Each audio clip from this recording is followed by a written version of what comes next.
The bright side of life is revealing top popular questions and answers about how to drink water correctly. Stay tuned to find out, do coffee and tea really count? How many glasses of water required daily? Is water with lemon healthier? And many more. We answer everything. Like this video, and we're ready to go. 1. Is it really necessary to drink 8 glasses of water a day? We are sure you have also heard that for being healthy and beautiful, it is important to drink at least half a gallon of water a day.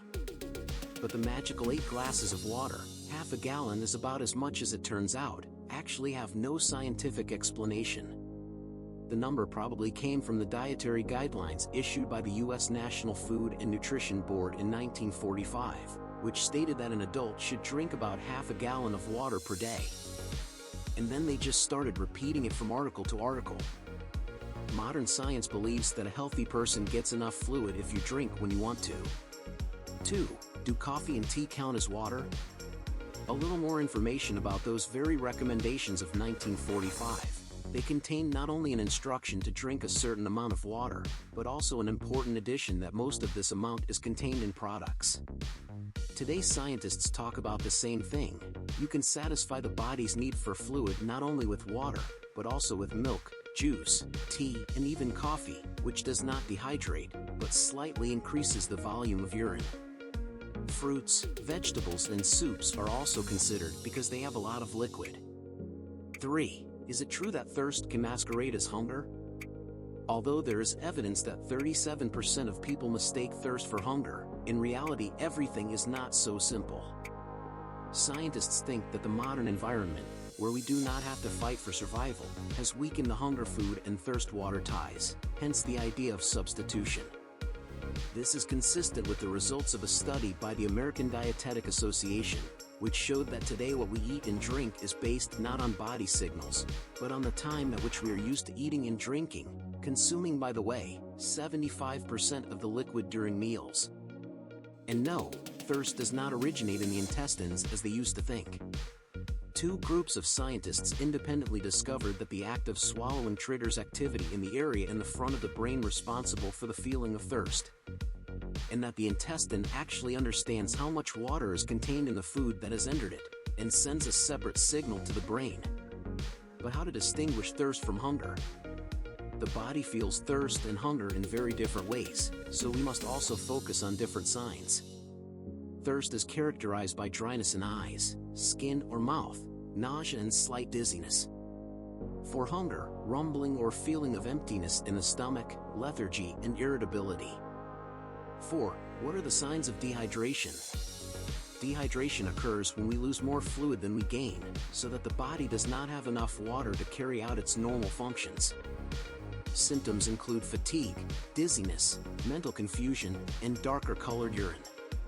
The risk of serious dehydration exists for the elderly and children.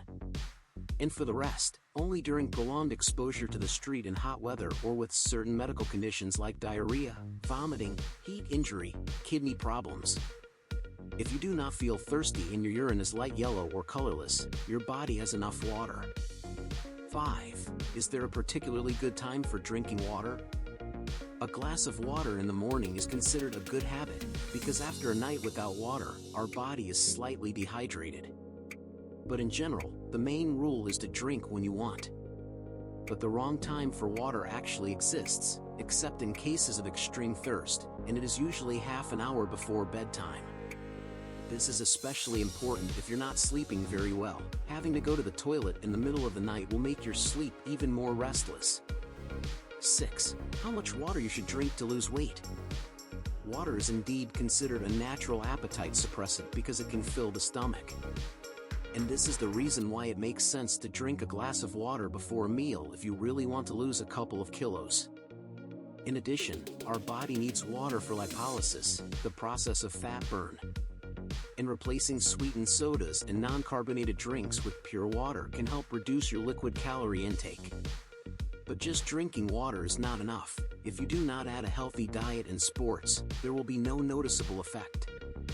7. What about lemon water? Lemon water is legendary, calling it an ideal remedy for strengthening immunity, losing weight and beauty of the skin due to the high content of vitamin C. Although lemons do contain vitamin C, it is not necessary to get it with water. Citrus fruits, strawberries, and leafy green vegetables will do just as well. Lemon water is generally safe to drink, but if you have stomach problems, don't get carried away. Also, citric acid can damage tooth enamel, so drink this water through a straw. 8. By the way, is carbonated water really bad for your teeth? Does it increase the feeling of hunger?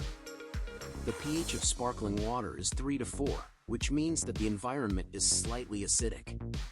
But it damages tooth enamel no more than ordinary water. But the combination of sugar and carbonation significantly increases the risk of tooth decay, so you should definitely stay away from soda. 9. Is it true that it's really good to drink salt water? Twitter creator and biohacker Jack Dorsey says he starts every morning with salty juice made from a mixture of Himalayan salt, water, and lemon. But doctors and scientists believe that even for cleansing the intestines, water with salt should be used with great care. Not to mention that trying to detox at home is fraught with electrolyte imbalances and an imbalance of bacteria in the gut. But this does not apply to mineral water, which can also be quite salty due to its high sodium content. Studies show that calcium from mineral water is more effective than from dairy products, and magnesium in it contributes to heart health. The consumption of mineral water should be limited only by those who have been advised by a therapist to follow a low-salt diet. What is the most important of these recommendations? You can drink water with lemon or cucumber slices, plain or carbonated. And actually do it when you want to. But if you notice that you have started drinking more than usual or have stopped drinking altogether, talk to your therapist about it. Like this video, and subscribe so the bright side of life is always with you.